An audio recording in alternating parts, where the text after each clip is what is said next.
اے کملی میں لپٹنے والے، رات کو قیام کیا کرو مگر تھوڑی سی رات، یعنی نصف رات یا اس سے کچھ کم قیام کرو یا کچھ زیادہ،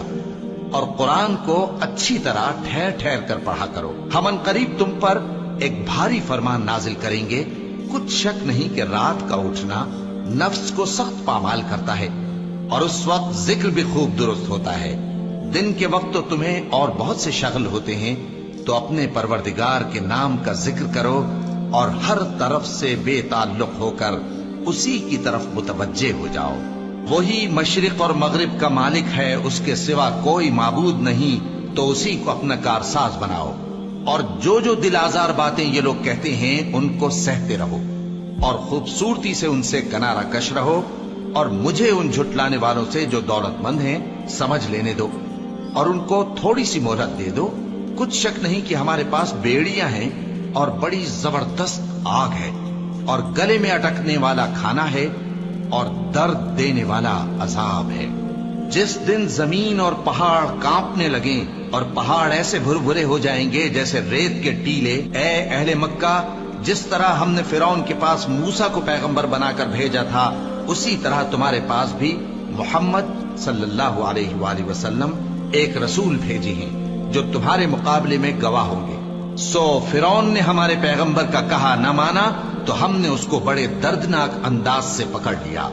اگر تم بھی ان پیغمبر کو نہ مانو گے تو اس دن سے کس طرح بچو گے جو بچوں کو بوڑھا کر دے گا، جس سے آسمان پھٹ جائے گا۔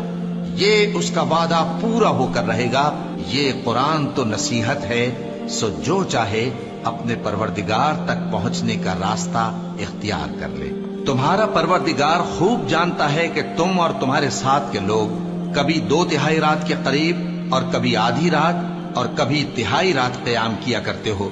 اور اللہ رات اور دن کا اندازہ رکھتا ہے۔ اس نے معلوم کیا کہ تم اس کو نبھا نہ سکو گے، تو اس نے تم پر مہربانی کی،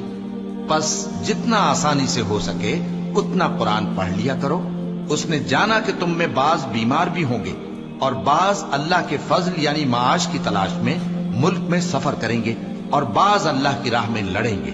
تو جتنا آسانی سے ہو سکے اتنا قرآن پڑھ لیا کرو، اور نماز قائم کرتے رہو، اور زکوٰۃ ادا کرتے رہو، اور اللہ کو نیک نیتی سے قرض دیتے رہو،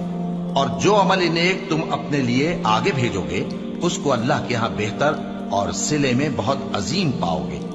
اور اللہ سے بخشش مانگتے رہو، بے شک اللہ بخشنے والا ہے، مہربان ہے۔